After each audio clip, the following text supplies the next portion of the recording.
Olá pessoal, tudo bem? Nós vamos falar hoje sobre a teoria geral do direito penal, mas aplicada na prática. Então eu trouxe algumas teses envolvendo aspectos, institutos do direito penal parte geral, mas que são bem importantes na atuação prática e também são cobrados em OAB e concursos. Então vamos lá. Bom, eu separei aqui as principais teses que acabam sendo cobradas ali, tanto na vida prática quanto em concursos e em OAB.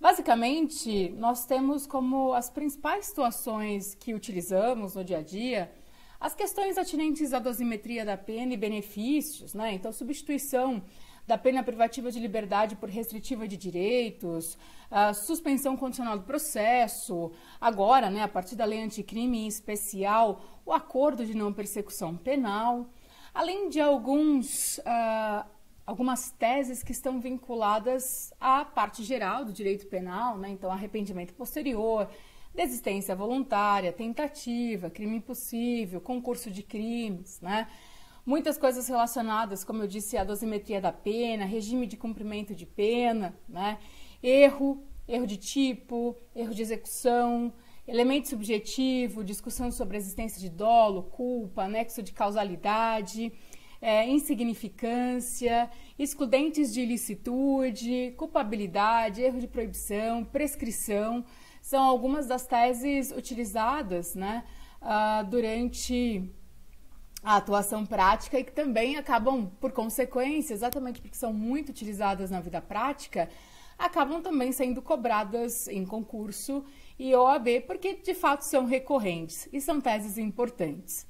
Então eu trago algumas questões relacionadas a algumas dessas teses, só lembrando que na maior parte das nossas peças criminais nós vamos trabalhar com 3 possibilidades de teses. As teses preliminares, que envolvem as causas extintivas da punibilidade, artigo 107 do Código Penal, e as nulidades, artigo 564 e seguintes do CPP. Vamos trabalhar com as teses principais ou teses de mérito, geralmente teses relacionadas à falta de justa causa, e aí vamos efetivamente abordar teses relacionadas à teoria do crime, então atipicidade, excludente de ilicitude, excludente de culpabilidade e assim por diante. E nós temos as teses subsidiárias, que também são muito importantes, que vamos discutir dosimetria de pena, desclassificação do crime qualificado para o simples, regime de cumprimento de pena, benefícios que o indivíduo faça jus, como, por exemplo, a suspensão condicional da pena, a suspensão condicional do processo e assim por diante. Então, só relembrando aí essa estrutura de teses. Também separei aqui algumas súmulas que são súmulas fundamentais para a defesa, São súmulas também bem cobradas em concurso, mas que na vida prática acabam também sendo bem importantes.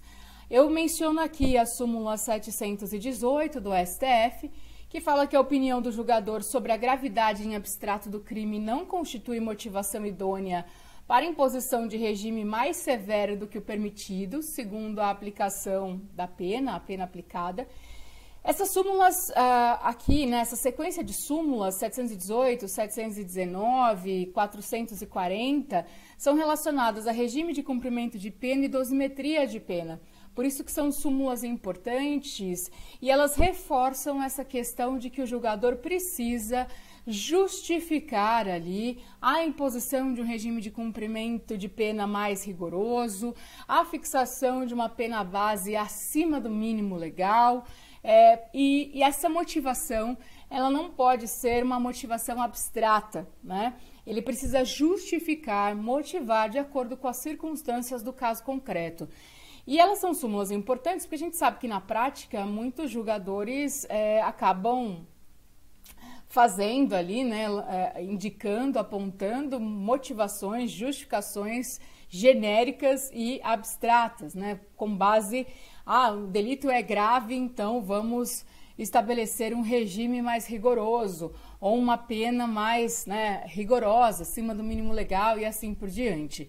Então, são 3 súmulas bem importantes que nós utilizamos na prática com bastante frequência, até porque não é incomum que o julgador de fato, né, se utilize ali de motivação abstrata, e por isso que eu coloquei essas súmulas aqui. Claro, existem inúmeras súmulas vinculantes também importantes na área criminal. Eu menciono aqui duas, né, em especial a súmula 11, que fala do uso de algemas, né?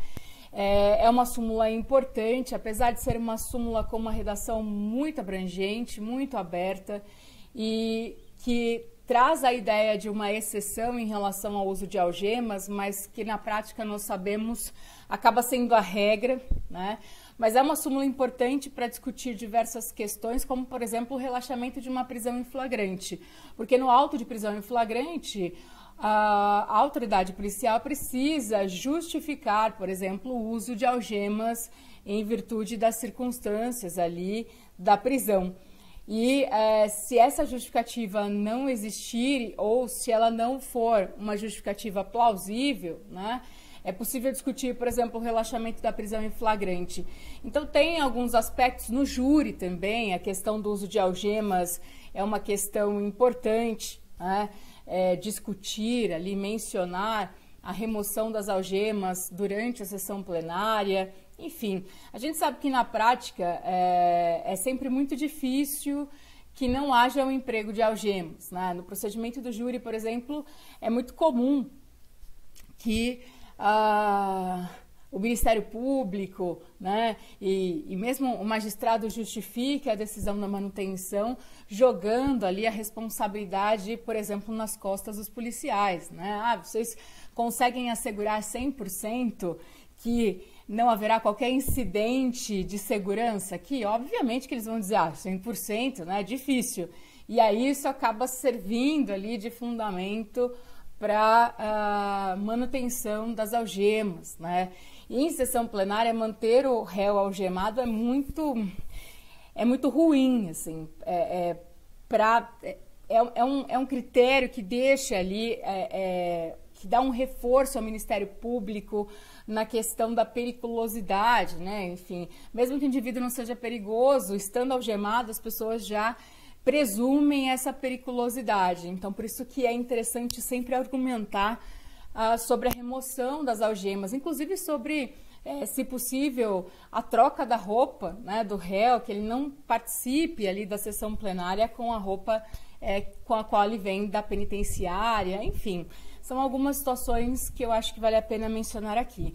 É claro que, especialmente no procedimento do júri, nós não temos ali, há uma disposição falando sobre as referências proibidas, né, e fazer referência ao uso de algema por parte do Ministério Público é uma referência proibida, pode gerar nulidade e assim por diante, né? O Ministério Público não pode simplesmente falar aos jurados, olha, estão vendo, o réu está algemado, e isso demonstra a sua periculosidade. Então, essa referência feita pelo Ministério Público expressamente é uma referência proibida e que gera, portanto, ali reflexos em relação à nulidade do procedimento. Mas é claro, né, ainda que não seja feita essa referência expressa, se o réu está algemado, isso traz ali, né, uma sensação de que ele tem ali uma maior periculosidade, embora muitas vezes isso nem seja real, né? Outra súmula importante é a súmula 14 do STF, que fala do direito do defensor a ter acesso aos elementos de prova já documentados, tanto no inquérito policial quanto em relação ao processo. Então, também é uma súmula importante para o exercício do direito de defesa. E eu elenquei algumas súmulas aqui do STJ também, que são súmulas fundamentais para a defesa, né? A súmula 220, que fala sobre reincidência e prescrição, a súmula 241, que fala que a reincidência não pode ser considerada como circunstância agravante e como circunstância judicial concomitantemente, né, simultaneamente, até por configurar bis in idem. A súmula 438 do STJ, que fala que é inadmissível a extinção da punibilidade pela prescrição da pretensão punitiva com fundamento numa pena hipotética, que é aquela prescrição virtual. Então, é a súmula que impede o reconhecimento da prescrição virtual ou em perspectiva. A súmula 444 do STJ, né, 444, que veda a utilização de inquéritos policiais e ações penais em curso para agravar a pena base. Então, também é uma súmula importante em relação à dosimetria da pena. Então, evidentemente, existem outras súmulas importantes, mas eu quis destacar algumas que na prática são bem interessantes, sobretudo para discutir dosimetria, regime de cumprimento e outras questões relacionadas aí à defesa do réu. Bom, a primeira tese, eu tenho um livro sobre crimes ambientais e também um sobre crimes digitais. Eu tenho trabalhado bastante com essas áreas e trouxe aqui algumas teses e algumas situações relacionadas a essas áreas também, não apenas, né, eu trouxe aqui algum material bem sortido, né, mas também abordo aí algumas questões relacionadas a essa espécie ou essas espécies de criminalidade, né. Então, nós vamos começar aqui falando um pouquinho sobre a responsabilidade penal da pessoa jurídica. Vamos trabalhar um pouco aqui a criminalidade corporativa, né? Que envolve aí a prática de crimes por pessoa jurídica e também por pessoas físicas que representem essa pessoa jurídica. Como vocês sabem, a responsabilidade penal da pessoa jurídica, ela é prevista constitucionalmente. Então, eu somente posso responsabilizar alguém no aspecto criminal, né, responsabilizar a pessoa jurídica, melhor dizendo, no aspecto criminal, nas situações em que a Constituição permite essa responsabilidade. Isso acontece no artigo 173, parágrafo 5º, e acontece na situação do artigo 225, parágrafo 3º. O 173 vai falar dos crimes contra a ordem econômica, financeira, economia popular. E o 225 vai falar sobre crimes ambientais. Então, são ali as situações nas quais a Constituição autoriza efetivamente, né, a responsabilidade penal da pessoa jurídica. Porém, embora nós tenhamos essas duas autorizações, né, infraconstitucionalmente, a única legislação que de fato abordou as penas que possam ser aplicadas à pessoa jurídica foi a lei de crimes ambientais, né? Então, infraconstitucionalmente, nós temos apenas a lei de crimes ambientais, diferenciando as penas, né? Estabelecendo penas que são aplicáveis de acordo com a natureza daquele indivíduo que perpetrou a conduta criminosa, né? Além dessa dificuldade da legislação infraconstitucional estabelecer penas que sejam adequadas à pessoa jurídica, responsabilidade penal da pessoa jurídica é sempre um ponto muito complicado, porque a nossa teoria do crime, como vocês sabem, ela foi construída, pensada para a pessoa física. Porque é a pessoa física a pessoa dotada de vontade, de consciência, né? Portanto, é ela quem pode agir dolosa ou culposamente, é ela quem possui culpabilidade e assim por diante. Então, essa questão da responsabilidade penal da pessoa jurídica ainda é um ponto bastante controvertido na doutrina e na jurisprudência, exatamente porque não se amolda muito bem à teoria do crime, né, que nós estudamos, o conceito analítico de crime, fato típico, antijurídico, culpável e assim por diante.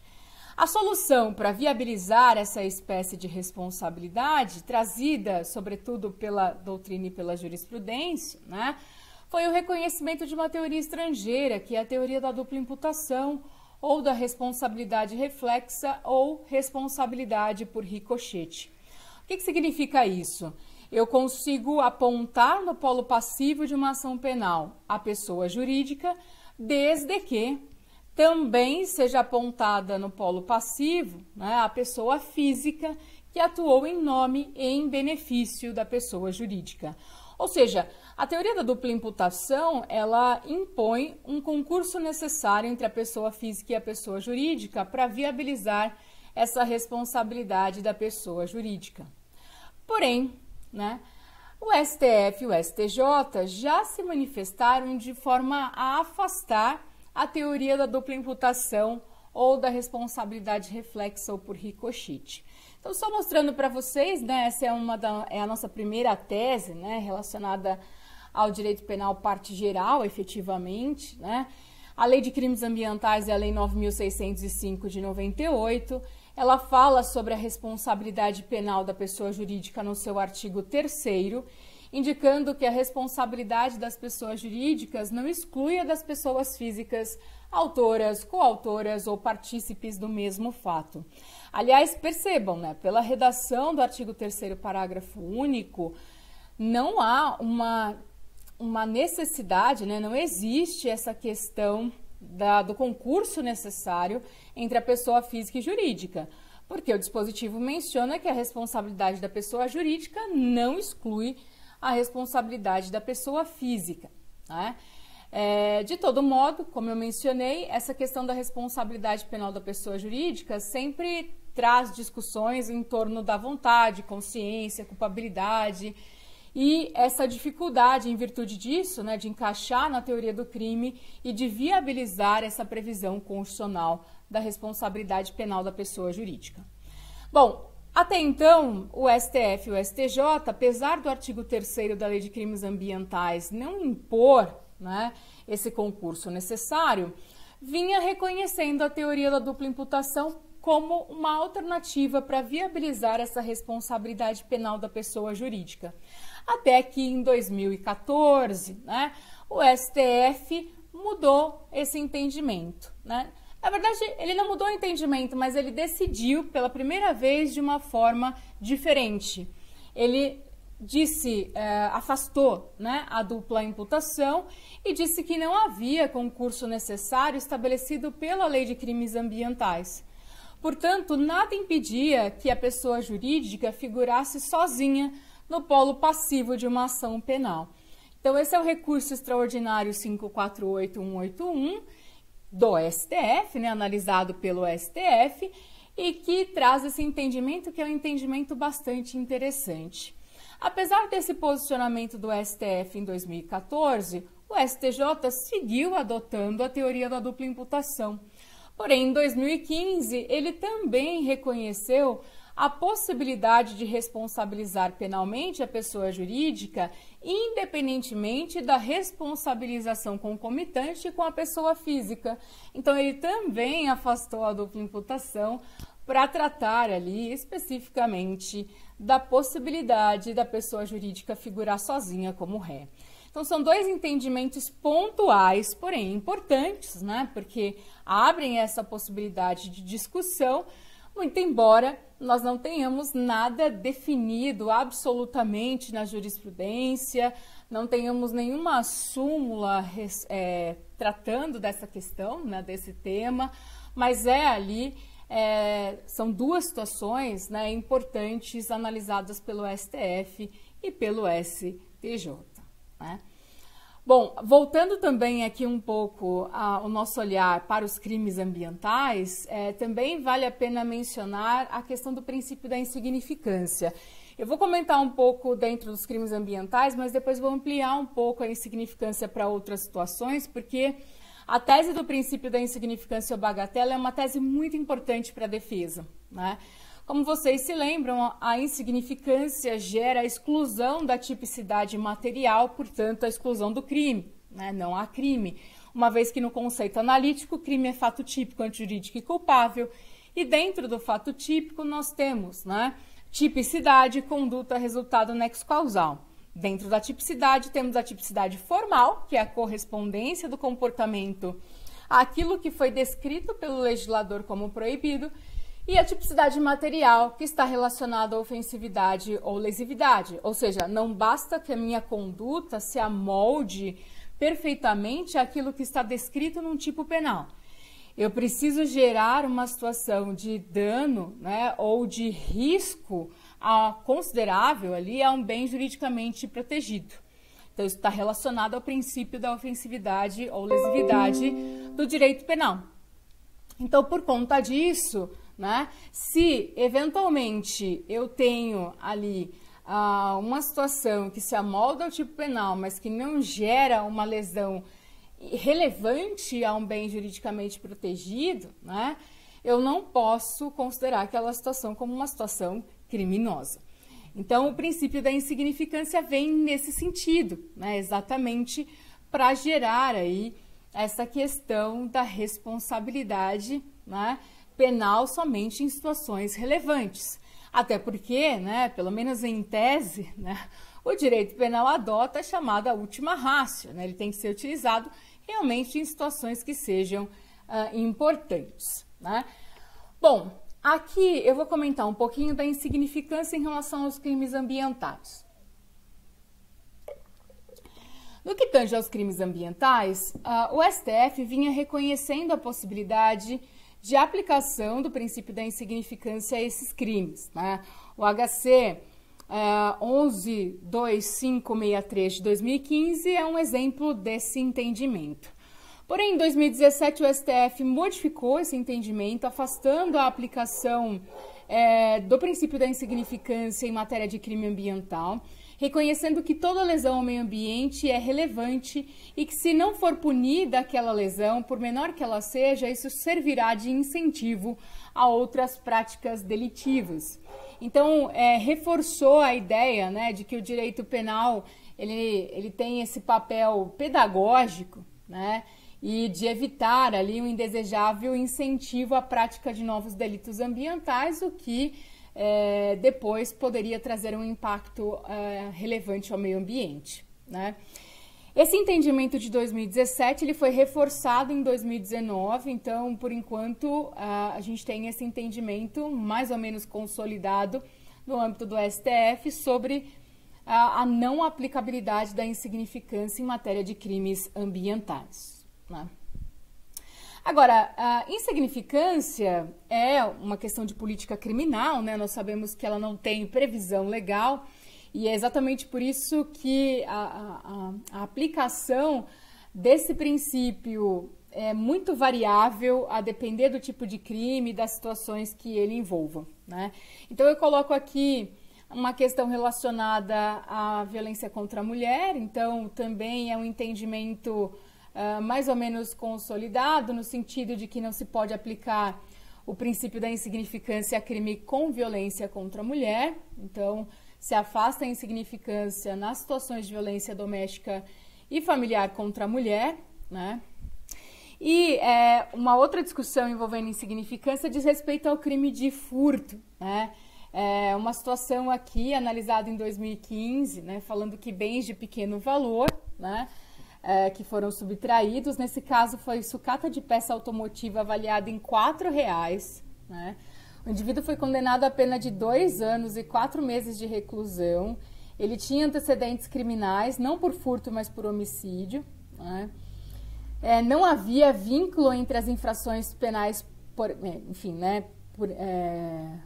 portanto, né? Não há reincidência específica e aí se reconheceu a possibilidade de aplicação do princípio da bagatela. Por que eu trouxe esse caso, apesar de ser uma jurisprudência de 2015, né? Uma decisão analisada em 2015. No que tange à aplicação do princípio da insignificância, nós temos sempre interpretações diversas, né? Então, quando eu tenho uma situação em que o indivíduo é reincidente específico, por exemplo, ele praticou diversos furtos, né? Ele tem ali uma situação de multireincidência, certamente não haverá aplicação do princípio da insignificância. Ainda que sejam furtos, os furtos anteriores também sejam relacionados a situações de pequeno valor. Eu não sei se vocês acompanharam, mas devem ter acompanhado aquela situação da mulher que subtraiu no mercadinho 2 pacotes de macarrão instantâneo, uma Coca-Cola, enfim, e mais um alimento ali. E essa situação, ela foi enquadrada em furto, foi presa em flagrante, né? Permaneceu presa, não teve audiência de custódia. A defesa, que foi a defensoria, impetrou habeas corpus. O Tribunal de Justiça de São Paulo negou a ordem de habeas corpus exatamente, né? Uma das teses da defensoria foi exatamente o reconhecimento do princípio da insignificância, porque todas as coisas subtraídas somavam R$21, e o Tribunal de Justiça justificou o não reconhecimento da insignificância com base na multirreincidência por crime específico, que era o crime de furto, né? Então, essa questão da multirreincidência acaba pesando bastante, né? Principalmente se é uma reincidência específica. Agora, o que é mais grave, né? Aqui, enfim, né? Refletindo um pouco. O que é mais grave, né? O indivíduo que praticou um homicídio e depois praticou um furto, não é reincidente específico, mas qual é o nível de periculosidade, né? Qual é a periculosidade maior? A pessoa que praticou diversos furtos de pequeno valor por conta de fome, né? Ou um cidadão que praticou um homicídio e aí depois praticou um furto, né? Quem é mais perigoso, né? O TJ considerou que essa multirreincidência em crime específico, né? Enfim, multirreincidência específica, melhor dizendo, demonstrava uma periculosidade dessa mulher e, portanto, ela não poderia ficar em liberdade. Depois o STJ reverteu, mas é uma decisão interessante para observar algumas coisas, né? Enfim, uma decisão do TJ São Paulo. É fácil de encontrar essa decisão. Mas o TJ considerou que a multirreincidência específica, mesmo que as situações anteriores fossem similares, né, a motivação ali fosse similar a essa última situação, que demonstrava a periculosidade da mulher e, portanto, ela deveria permanecer presa. E aí, nessa outra situação aqui, o STF falou, não, a reincidência não é específica, não tem vínculo entre as infrações, então pode reconhecer a insignificância em relação à segunda. Enfim, é complicado essa análise da periculosidade, né? Bom.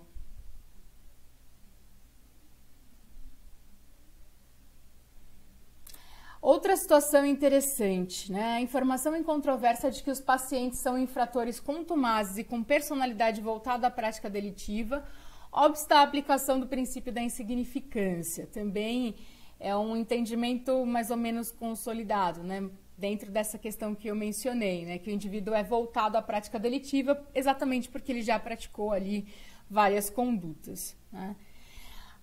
Outro posicionamento interessante diz respeito à insignificância e crime qualificado. A jurisprudência, no geral, né, essa é uma decisão de 2014, mas a jurisprudência, no geral, não reconhece o princípio da insignificância quando o crime é qualificado, alegando que a qualificadora ela é incompatível ali com as características do princípio da insignificância, né? Então, eu já vi situações absurdas, né? Me lembro de uma situação que aconteceu em Minas, duas pessoas que praticaram furto de um par de chinelos havaianas, né? E eles eram pessoas em situação de rua, era um casal que estava em situação de rua. Eles entraram no mercadinho, né? Um fez cabaninha, enquanto o outro tirou o lacre e pegou o chinelo ali do mercadinho. Eles foram presos em flagrante, foram enquadrados em furto qualificado pelo concurso de agentes e rompimento de obstáculo, né? No final das contas, eles foram condenados. Eles tinham também uma situação anterior envolvendo lei de drogas, né? E eles acabaram permanecendo presos, né? Por conta dessa situação do crime qualificado. Então, não se reconheceu a insignificância porque se considerou, né, o TJ Minas considerou também em sede de habeas corpus que era incompatível a qualificadora com os elementos que configuram o princípio da insignificância, né? E aí isso traz algumas questões, né, que eu coloquei aqui, né? Por que a habitualidade ou reiteração delitiva impede a aplicação do princípio da insignificância? Sobretudo nessas situações que eu mencionei, né? A prática reiterada, mas que está voltada a um problema que é um problema social, né? Que é a questão da criminalização da pobreza, né? Se o princípio da insignificância é uma causa de exclusão de tipicidade do fato, por que eu não considero apenas o fato? Mas eu tenho que levar em consideração a vida anterior do agente, né, a vida regressa do agente na sua totalidade. Por que eu não analiso a insignificância a partir das circunstâncias do fato e não a partir da vida ali do agente, né, aquilo que ele praticou antes? Eu preciso analisar as circunstâncias do fato e não situações anteriores, né? Essa é uma situação de 2019, uma análise de 2019, também importante, né, voltada à lei de drogas. Então, a segunda turma do STF decidiu, em um caso de apreensão de 1 grama de maconha, que é possível a aplicação do princípio da insignificância em tráfico de drogas. O réu tinha sido condenado a uma pena de 6 anos, 9 meses e 20 dias de reclusão, com a fixação do regime inicial fechado, né? Vejam, não há, aí se considerou o princípio da ofensividade, proporcionalidade e insignificância. Como regra, não se aplica o princípio da insignificância ao crime de tráfico, né? Porque é um crime que atenta contra a saúde pública, enfim, né? Como regra, não temos aí o reconhecimento da aplicação da insignificância nesses casos, mas aqui o STF recentemente, em 2019, reconheceu essa possibilidade, mas também, né, 1 grama de maconha, enfim, ser enquadrada no tráfico e precisar chegar no STF para reconhecer isso, enfim, a gente sabe que também a interpretação da lei de drogas é uma interpretação complicada, né? O que diferencia tráfico da situação de consumo pessoal, muitas vezes são critérios bem subjetivos, né? E que também atendem à seletividade penal. Então, foi um entendimento interessante, é um entendimento relativamente recente, por isso que eu quis colocar aqui para vocês também. Muito bem. No próximo bloco, nós vamos seguir aí com algumas teses importantes relacionadas ao direito penal. Bons estudos e até a próxima!